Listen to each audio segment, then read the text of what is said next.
All right, another little chat today. Something, again, a little different. I'm in a good mood and even a little face reveal, why not?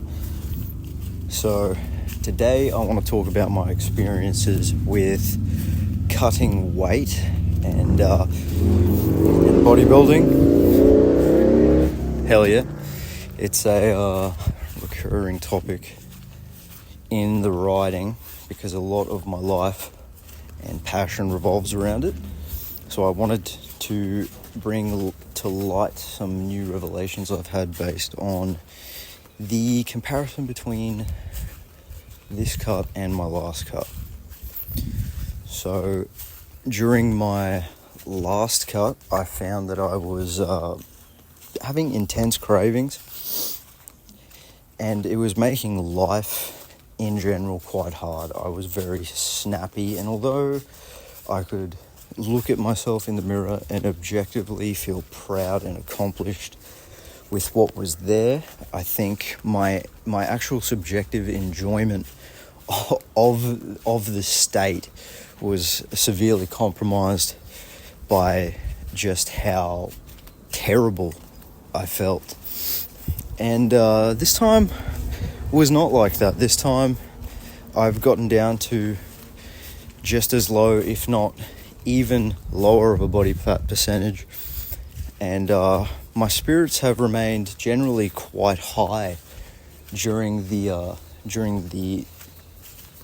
whole process, and I'm enjoying the results a lot more as a result. And so after all that wafting, where I'm going with this is I'm trying to draw the comparison between my intent during both of these cuts. I think during the first one, I knew it was going to be hard, and I suppose in my hubris, I thought I would be able to think or outthink the difficulty and make it easier using my brain to essentially accomplish this hugely difficult physical task. And the way I did that was by incorporating things like artificial sweeteners and high volume eating, and I looked up all of the best, most satiating foods, the best recipes, and I was essentially just trying to shortcut my way through this diet by filling my stomach up with junk and satisfying the cravings that were arising, thinking that was the way to get through it, was to band-aid the side effects of what I was doing with less effective tools. Whereas I need more practice talking. All right. Whereas this time, I think the difference is that instead of trying to trick myself and make things easier, I lent into the difficulty of it, which was something that actually worked out in my favor. And by that, I don't mean some like David Goggins, like I'm just going to suffer to suffer. There obviously was elements of that. But when I say lean into it, I mean that, all right, I know I've only got a certain amount of calories to eat today.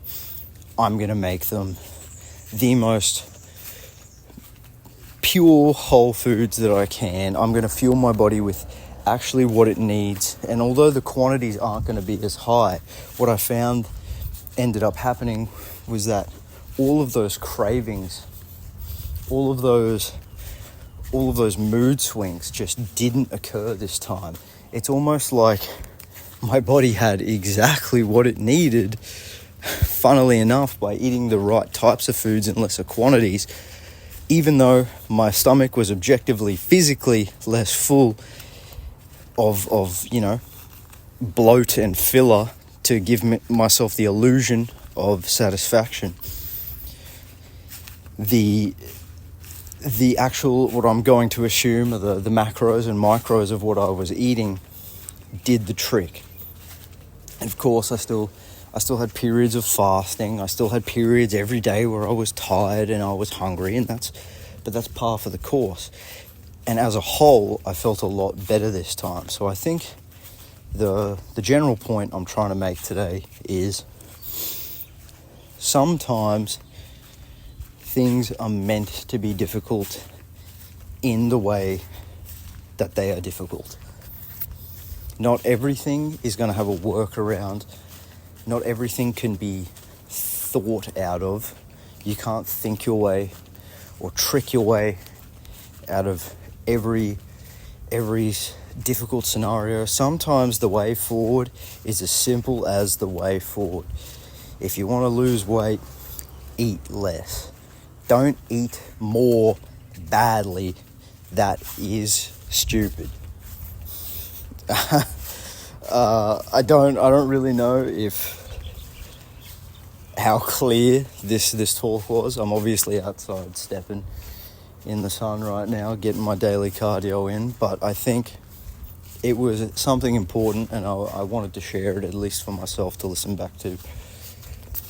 Remember, some things are meant to be hard.